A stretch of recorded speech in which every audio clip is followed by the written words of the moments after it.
चलिए शुरू करते हैं डे 5 का लेक्चर 2। साहब आज का टॉपिक है डायमेंशन ऑफ बिजनेस इन्वायरमेंट, और हम कह सकते हैं कंपोनेंट या एलिमेंट ऑफ बिजनेस इन्वायरमेंट। चलिए देखते हैं क्या डायमेंशन होता है। सबसे पहला dimension economic environment, second social environment, third political environment, fourth legal environment and last technological environment. चलिए अब सबसे पहला शुरू करते हैं इकोनॉमिक इन्वायरमेंट। साहब देखेंगे व्हाट इज इकोनॉमिक इन्वायरमेंट। याद रखिएगा साहब, economic environment refer to all those forces that have economic impact on business activity साहब, such as interest rate, inflation rate, change in disposable income of people, stock market, indices, value of currency. Right, चलिए अब देखते हैं component of economic environment. साहब number 1, the rate of growth of GDP and per capita income at current and constant price. चलिए देखते हैं second component, rate of saving and investment. Third, volume of import and export of different items. Fourth component, balance of payment and changes in foreign exchange reserve. Fifth, agriculture and industrial production trends. Sixth, expansion of transportation and communication facilities, money supply in economy, public डेप्ट साहब, internal भी external भी। Next 9th, planned outlay in private and public sectors साहब। Last, existing structure of economy in terms of relative role of private sector and public sector. चलिए example लेके समझते हैं साहब। With increase in taxation rate, price of output will increase which will decrease the demand, right? And if the demand will decrease, it will harm the survival of the organization. चलिए अब देखते हैं social environment. साहब what is social environment. याद रखिएगा, social environment of the business includes the social forces like custom and tradition, values, social trends, society expectation from the business. चलिए अब देख लेते हैं कंपोनेंट ऑफ सोशल इन्वायरमेंट।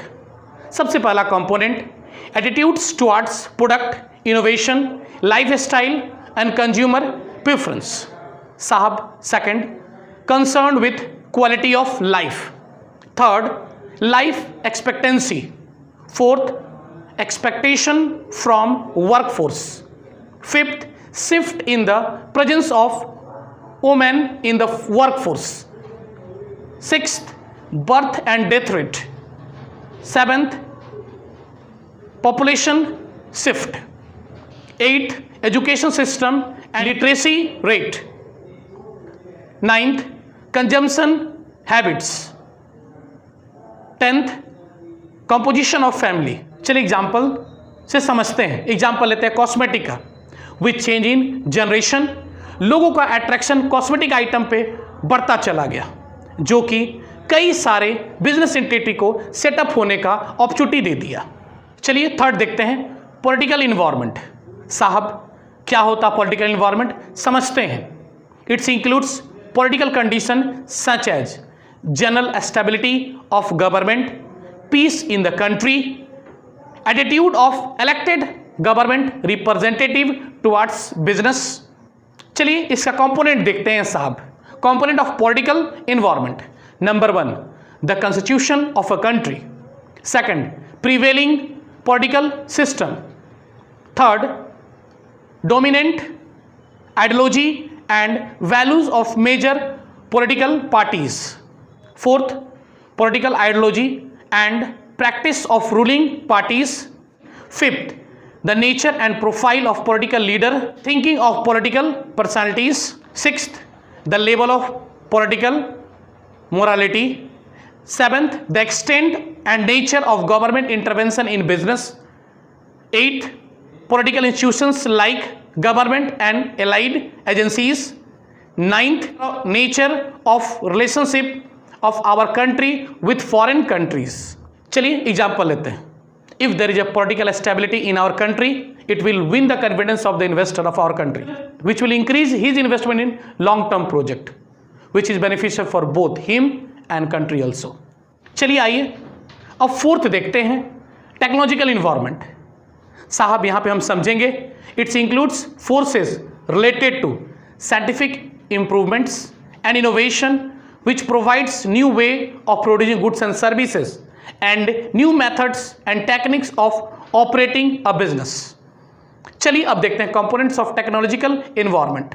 सबसे पहला component research and development activities, second innovation in product and process, third export and import of technology, fourth new equipment. चलिए इसको example समझते हैं। जैसे हम जानते हैं online shopping site affect the demand of the local market. चलिए अब देखते हैं लीगल इन्वायरमेंट। सबसे पहले व्हाट इज लीगल इन्वायरमेंट, याद रखिएगा दोस्त, its includes legislation pass by the government, second administration order issued by the government authority, court judgements, next decision rendered by various commissioner and agencies at every level of government, central, state and local। साहब एक note याद रखिएगा, here are the some important act, all business organization working in India must have knowledge of it। साहब पहला act company act 2030, previously it is company act 1956, second industrial development regulation act 1951, Foreign Exchange Management Act and the Export and Import Control Act 1947, Factory Act 1948, Trade Union Act 1926, Workmen Compensation Act 1923, Industrial Dispute Act 1947, Consumer Protection Act 1986, Competition Act 2002। चलिए इसको example समझते हैं। In 1965 the federal government make mandatory that cigarette packaging must includes legal warning that smoking cigarette is injurious to health.